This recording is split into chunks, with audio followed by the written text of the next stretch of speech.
नमस्कार। कभी कभी ऐसा नहीं लगता कि ये बैंक खाते समझना कितना मुश्किल काम है। आज हम इसी उलझन को सुलझाने वाले हैं और बैंकिंग की दुनिया को एकदम आसान बनाने वाले हैं। सेविंग्स, करंट, एफडी, आरडी, ओहो इतने सारे नाम। ये सारे शब्द सुनकर किसी का भी सिर चकरा सकता है, लेकिन चिंता की कोई बात नहीं। आज हम इन सबको एक एक करके एकदम आसान भाषा में समझेंगे। दरअसल आप हर बैंक खाते को एक खास टूल यानी औजार की तरह सोच सकते हैं।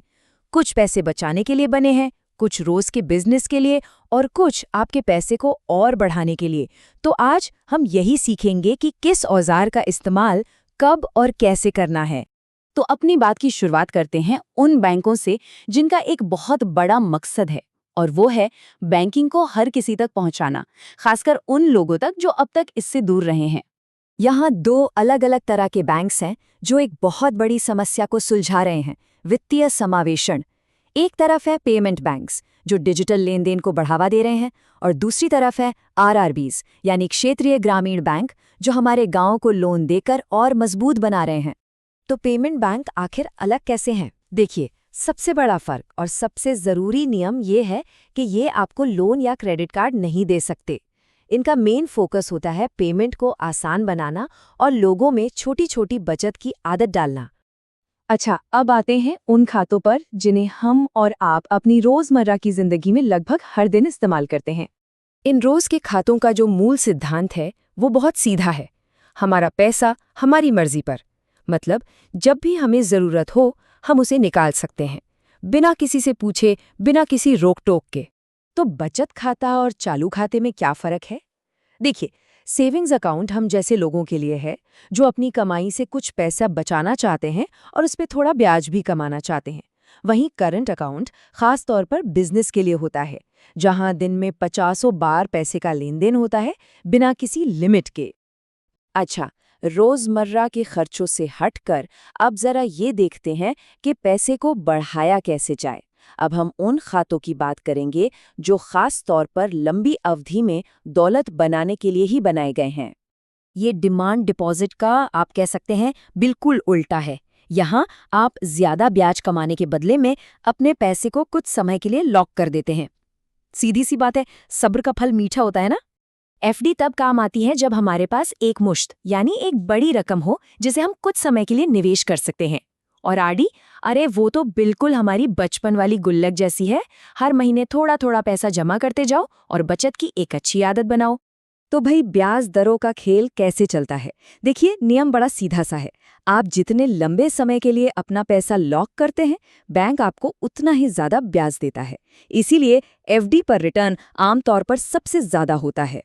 अब बात एक ऐसी सुविधा की जो बिजनेस वालों के लिए किसी सुपर पावर से कम नहीं है, और ये मिलती है सिर्फ करंट अकाउंट्स में। तो जरा सोचिए, एक बिजनेस है, उसे एक बहुत जरूरी पेमेंट करनी है, लेकिन अकाउंट में उतने पैसे ही नहीं है। अब क्या होगा? तो यही काम आता है ओवरड्राफ्ट। ये एक तरह से पहले से मंजूर किया हुआ एक छोटा सा लोन है।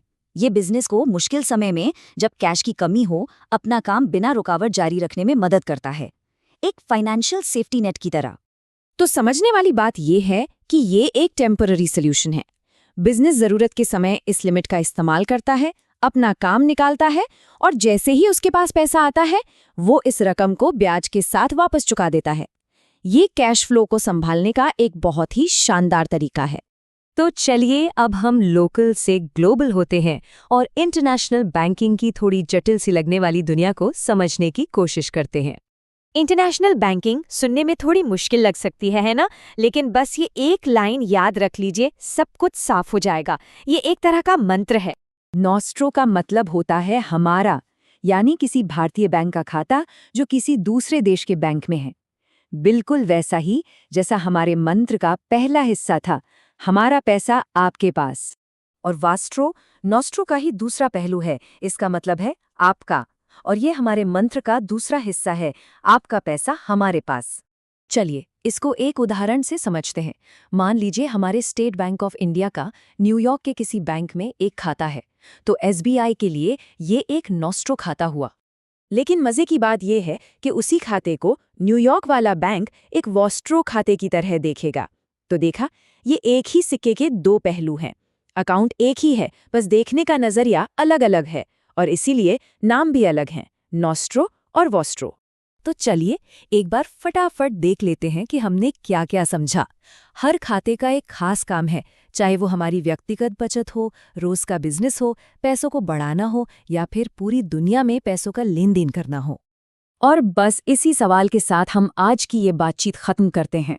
जिस तेजी से टेक्नोलॉजी बदल रही है, बैंकिंग का भविष्य कैसा होगा? आने वाले समय के बैंक खातों को और कौन-कौन से नए काम करने होंगे, ये सोचना वाकई बहुत दिलचस्प है। हमारे साथ जुड़ने के लिए आपका बहुत-बहुत शुक्रिया।